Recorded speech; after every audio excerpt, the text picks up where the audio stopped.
Hi, this is Seth Mosley, and you're listening to the Full Circle Music Show, the why of the music biz. Today, we have in studio session guitar player legend Mike Payne. He's taken some time out of his day to come talk to us about how he's made it to where he is. This guy has played on so many hit records that it would take me forever just to go through his credits, so I'll let you research that for yourself. Just Google Mike Payne on All Music, and you'll see all the stuff he's played on. So he's going to share with us his story about how exactly he did that. This is going to be some really actionable stuff. But a lot of you guys are listening out there and maybe want to become a session musician or are wondering how session musicians make their living. This is the show for you to listen to. Mike Payne is a great guitar player. He's not just good, he's great. He shows up prepared, brings great quality gear, always plays great parts that are always in tune, in time, and have great tone. And those are the three key elements of being a session musician. So you're going to learn a ton from this show today. But before we jump into the interview, I wanted to make sure you were aware June 13th through 15th, Immerse Music Conference is going on. Go to experienceimmerse.com, get tickets. It's close to being sold out. I'm going to be there. My whole team is going to be there presenting. We're going to be featured presenters alongside Lauren Daigle and Stephen Curtis Chapman. So don't miss that. If you want to know how to get into the music biz, regardless of what genre you're in, this is an event to be at. So make sure you go there. Check out experienceimmerse.com. I'd love to personally meet you there. So we'd love to see you there. And let's jump into the interview.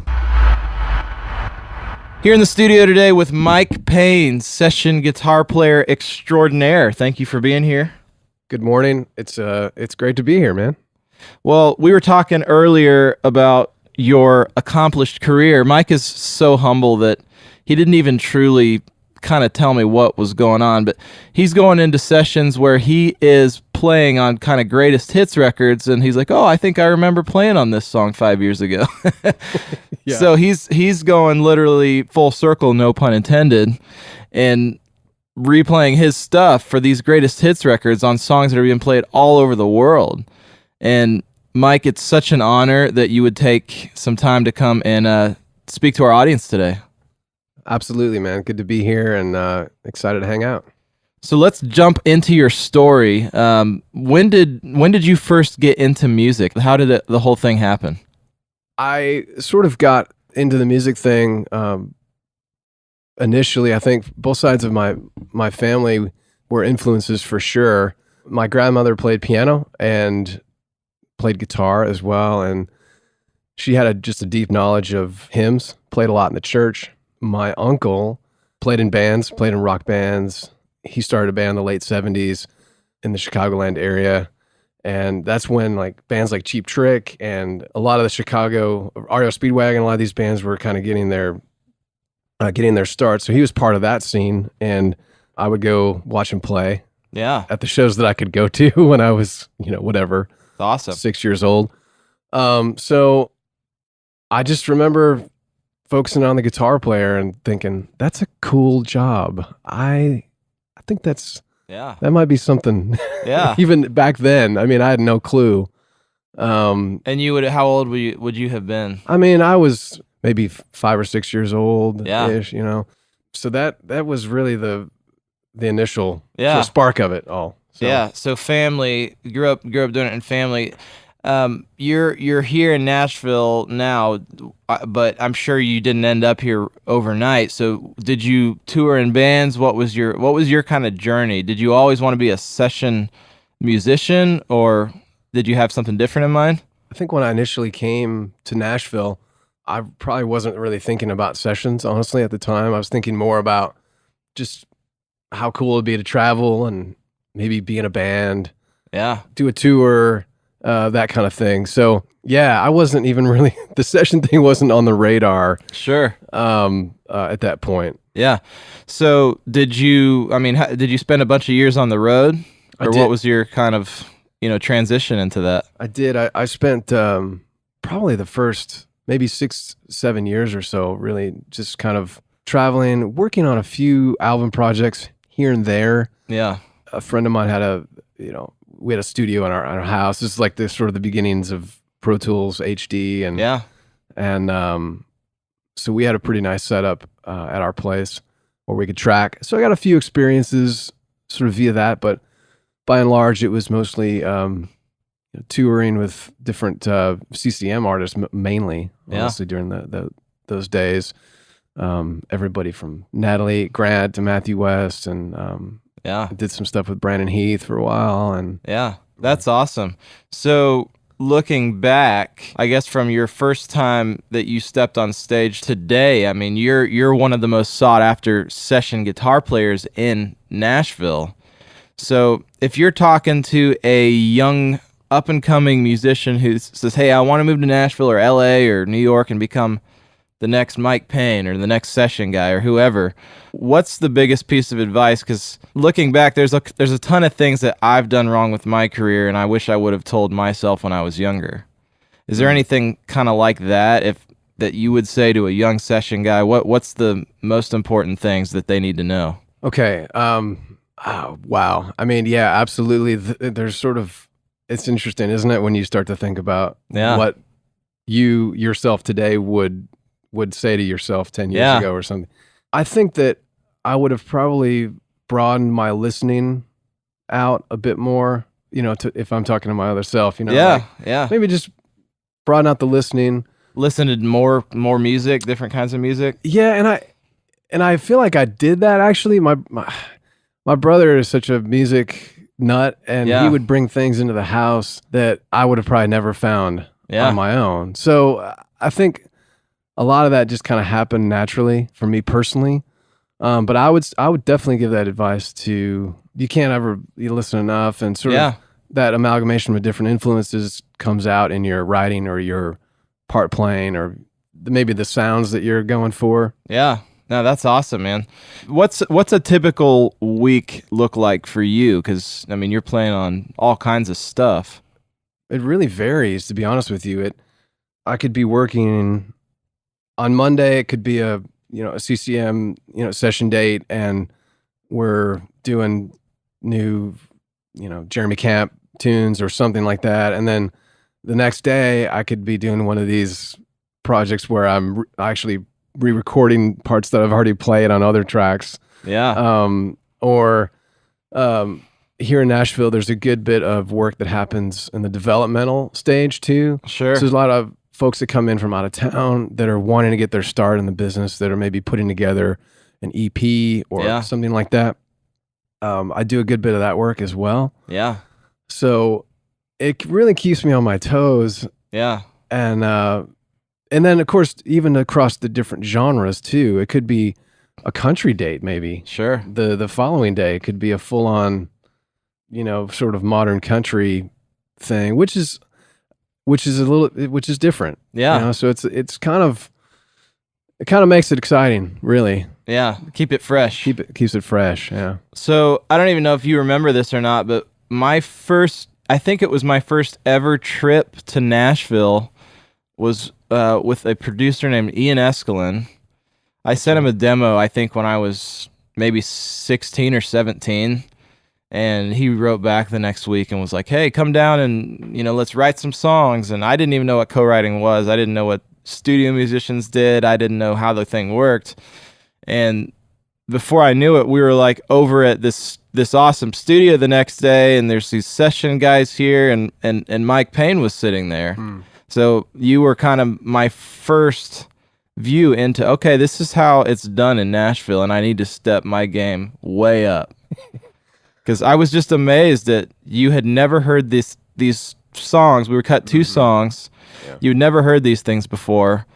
Walked in, and I walked out pretty much by the end of that day with something that sounded like it was ready to go on the radio.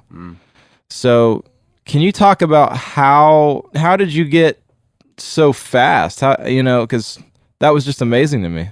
The answer to that is I really don't know, but I think just over time you kind of develop maybe instincts, and this from being the songwriter that you are, you begin to figure out what paths are going to be dead ends. Yeah. Yeah. So like you start to steer yourself in ways that feel right, that sort of your instincts help lead the way. Sure. I think that's a huge part of what we do. That's probably one of the things that helps with the speed factor. Yeah. Yeah. No, that's awesome. Yeah, but I remember that. I think I remember that session actually. Weren't we over at Dark Horse maybe, or I know part of it we were at Dark Horse. Okay. One of the things we were at Ben Phillips's house studio, which was awesome. Yeah. Place over there. Yeah, absolutely. That was great. Yeah. I tell you what, that house, I sort of cut my teeth, Yeah. that place. Yeah. Just doing demos for, a lot of companies. And really that kind of leads me into the demo thing. Fortunately, yeah, I kind of came up, and this still happens, but not the exact same way it used to. But I got a lot of experience doing demos with songwriters that were great writers. And I did a ton of those demos. Sure. And that really helped me kind of form a style and help me along the path, really. Of just becoming a better at the craft. Yeah. Well, that's a great actionable tip for people listening out there. If you're a guitar player or a session musician, go find a songwriter and say, "Hey, can I help play on your demos?" Yeah. That's awesome. That's great advice. Absolutely. Yep. So talk about when you go into a session, because even back then doing these demo things, you were walking in with your full gear, and how important is it for you to have the same rig every single place that you go, or is it not at all? Well, it's similar. Right now I've got I've got sort of an A rig and a B rig, and the B rig is definitely, it gets me in the spirit of where I need to be without hauling the huge amounts of gear around. I try to just honestly have a great amp, have a great starting point, and a great guitar, and then maybe a few things to color in between. The most important thing is just to feel comfortable with whatever it is that you're bringing along with you. Yeah. I don't always have the full cartage set up with, all the 12 strings and baritones and all the extra stuff, high strung guitars and stuff, but that's okay. Yeah. I'm really comfortable with my smaller rig, and I've played on a ton of singles with that rig, and it's just it's a good thing as well. So. Yeah. Let's get into the gear a little bit, because that's something we don't talk a lot about on this show, but I'm sure some people out there are wondering. I'd love to just kind of go through some different things, and you just tell me your go-to. Okay. What's if you're comfortable sharing this? I can't tell you. I can't talk about this right now. I'm kidding. Distortion or overdrive pedal? I've kind of been a fan. I go in and out with this pedal, but the Box of Rock has been on my board for a long time. I just feel like the clean, that clean boost side is great, and then the other side is really cool too.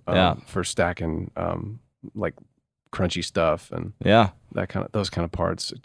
It sits in a track well, which is great. Delay pedal. Well, lately, sort of the model of choice has been the Strymon stuff. Right now, it's Timeline, and it's a cool pedal. It's worked really well for me. I know some guys they've kind of switched and gone different directions, but seems to do a good job. Yeah. Amp head. Golly, that's a hard one, man. If you only had one. I mean, maybe my Bassman, my mid 60s, Bassman. It just has a thing. The voice, it's just voiced really well. I think for my hands too, maybe it just seems to work really well, which is why usually I plug into the third power here, because it kind of reminds me a little bit of that. Yeah. So Fender, 60s Fender Bassman. Yeah, just kind of anything Fender. I love the Vox thing. I do. I have a 63, Jam I that's totally been like, it's just been awesome. Yeah. I think it's just like a workhorse. Yeah. Amp. You gotta, at least for me, like the Fender thing is. Yeah. How about reverb? Oh yeah, reverb. That's right. We use a good bit of reverb these days. Yeah. I like a lot of different kinds of reverb. I've got I have one of these. What is it called? the wet pedal. It's the basically the new neighbor Yeah. pedal that does a good job, and it can kind of do a lot. It can kind of get that sort of springy thing if you use your imagination. Yeah. But it can also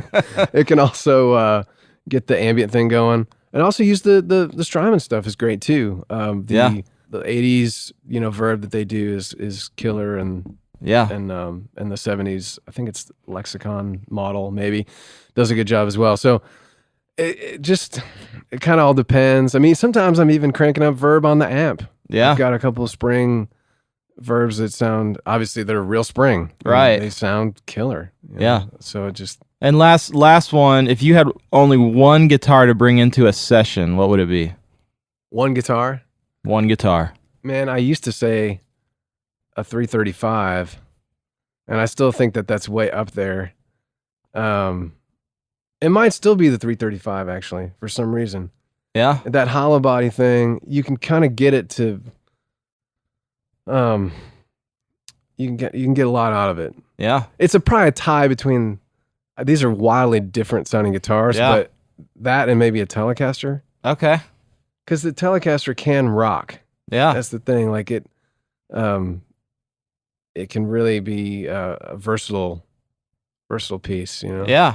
That's awesome, man. Well, those are some good little actionable things people can go check out. I think that's awesome. So let's jump back to kind of philosophy a little bit. Mm-hmm. So how long has it been since you moved to Nashville? I've been here 15, well, this would be my 16th year.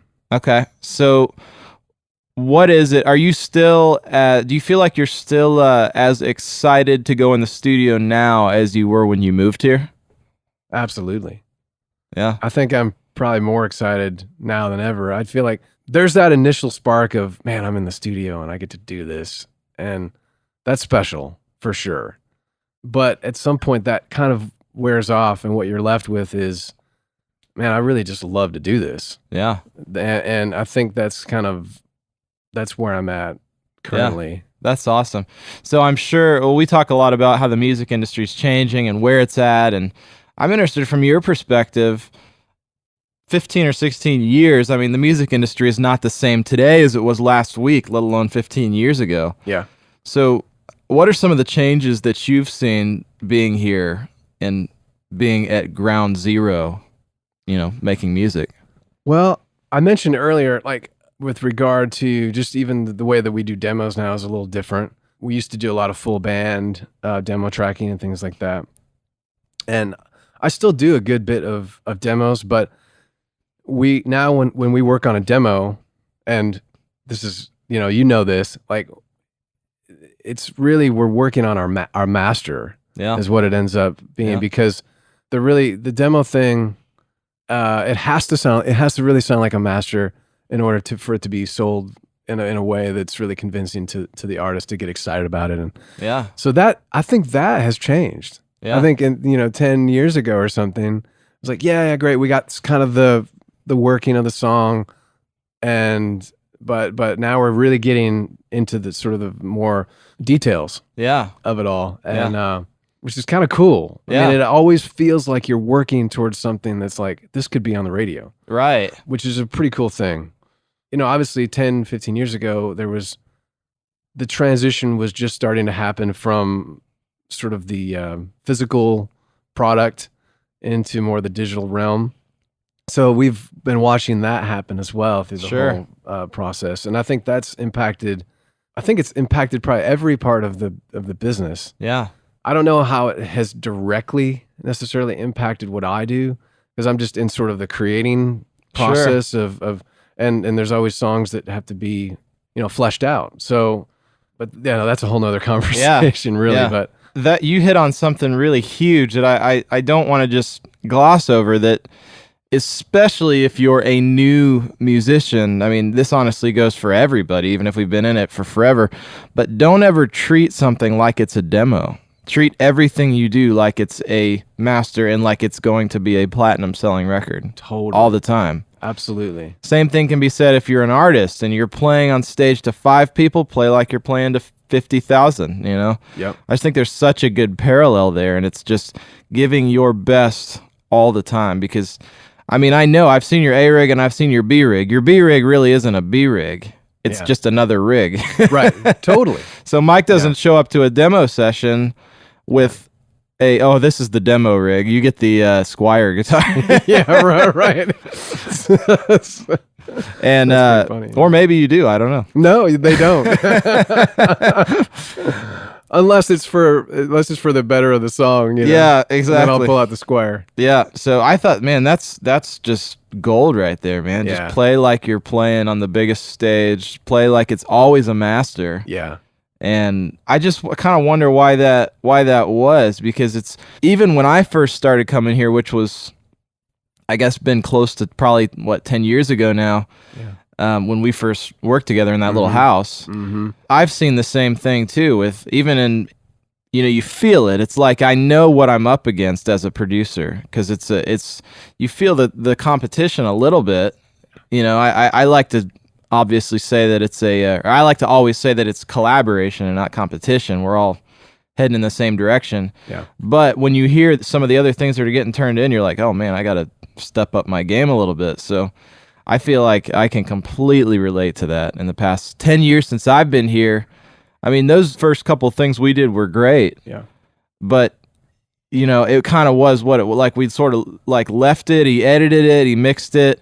But now you'd go in and you'd program, you'd do all the other, you'd bring in the singers and, do the full deal. So you really have to treat it 100% of the time like you're playing on something that's going to end up on the radio. Yeah. Because chances are it might. Absolutely, yeah, and it's kind of like it's exciting because it's kind of makes you reach a little deeper into things, or it's great, it's cool. So that's one really positive takeaway. Yeah, that is a bit of a change from what maybe things were like. Talk about the importance of having a home setup now. Oh man, it's huge. It's huge. I've learned so much of, the engineering aspect of working at the house is huge. And I've been fortunate to work with some really world-class engineers over the years, and I've just tried to glean from them every little ounce of engineering mojo that I can. Yeah. And it's really it's fun. I enjoy that aspect of it. I also enjoy the getting a chance to kind of again dive a little deeper into your tonal possibilities and what's working for a track, what's not. You get a little bit more flexibility time wise that way, and because you're not holding anybody else up. We've got to be pretty efficient on session days when there's a full group. Yeah. When I'm at my place, it's not like I'm taking all day or anything, but I get that extra maybe few minutes just to make a couple of extra little switches, to the sound. And so that's been a lot of fun and just kind of learning what things do. Yeah. That's a great tip too to take away. That, I mean, I just want to back up to what you said, that when you were in all those sessions working with those world-class engineers, you weren't just showing up to play guitar. You were showing up for an education at the same time. Absolutely. And that is the mentality: never stop learning, never stop learning, never stop learning.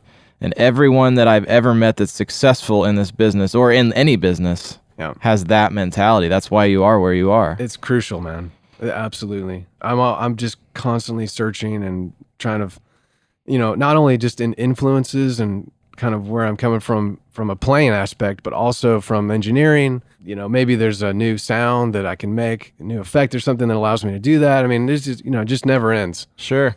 This is more of a question that I'm just kind of interested personally to know, and that maybe some other people would too, but there's been a lot of shift in the past 5 years to, in guitar land, people going, in the box or DI or using Kempers or or whatever the thing is. Yeah. Yeah. Do you do any of that, or are you still pretty like, you got to have the amp, got to have the real thing? I mean, I'll be honest. I think there's a place for the in the box thing for sure. I love the way that guys like Shellback and that crew, how they use sort of DI'd guitars Yeah. in their tracks. It's really fresh and cool.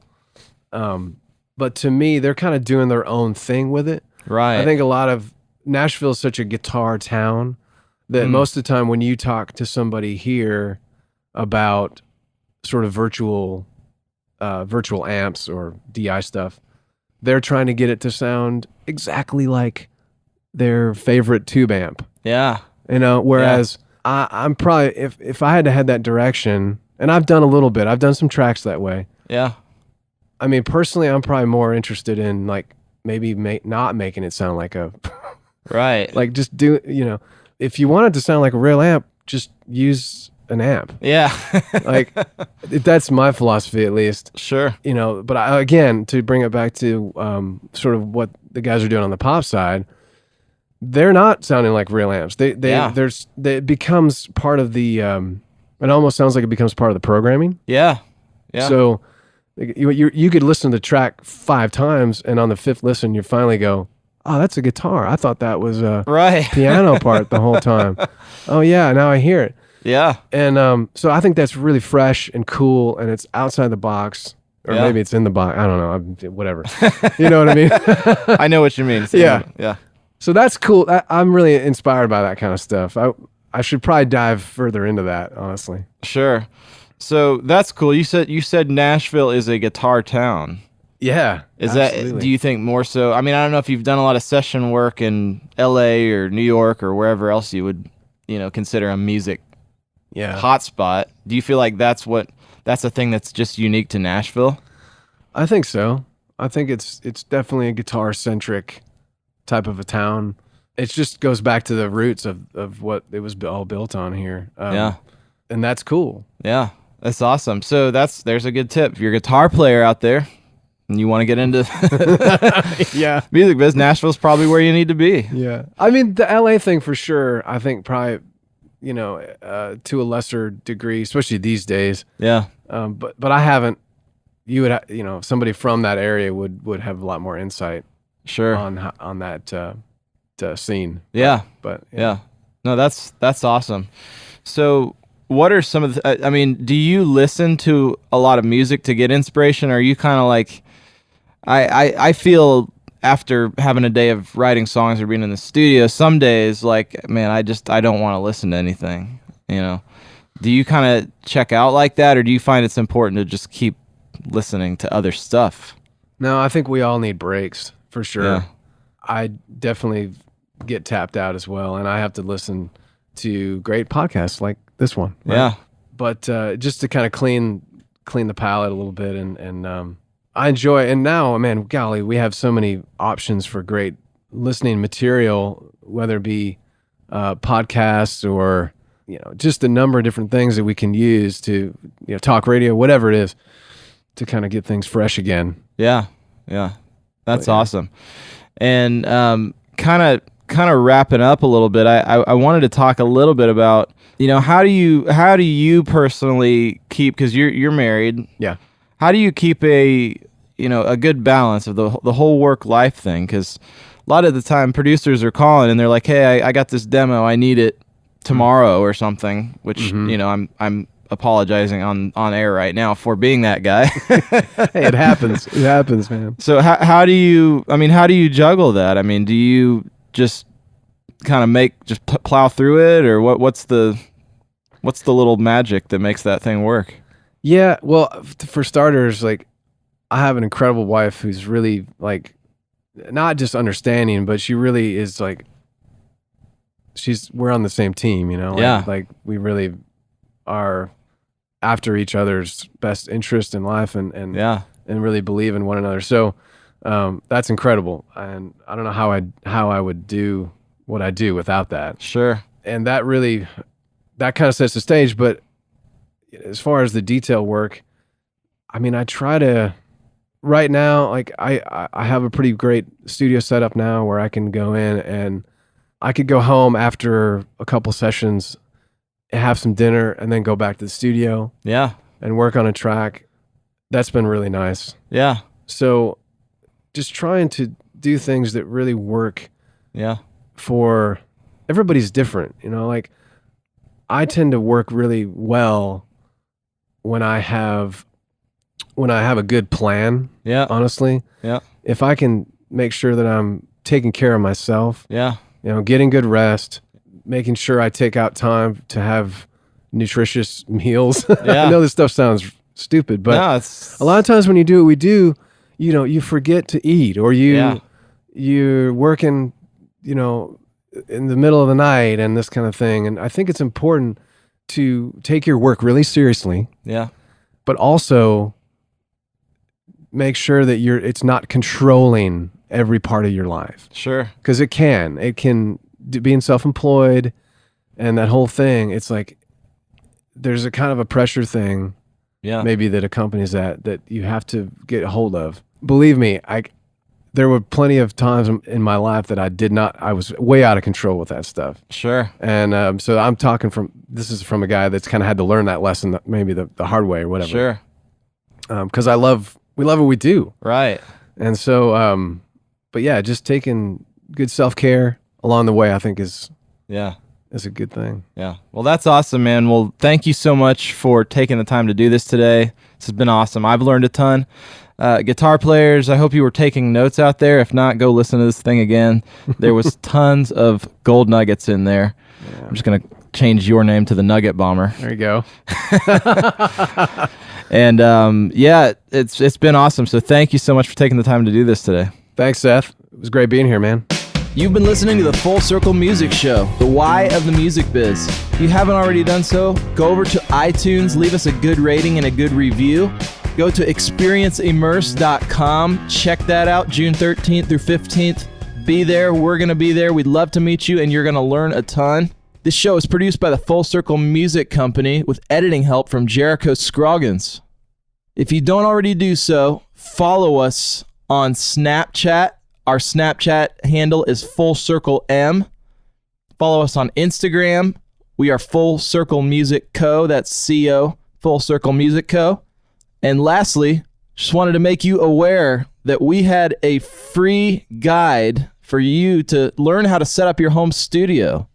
It's at fullcirclemusic.org/studio setup. fullcirclemusic.org/studio setup. Check it out, and we will see you next week.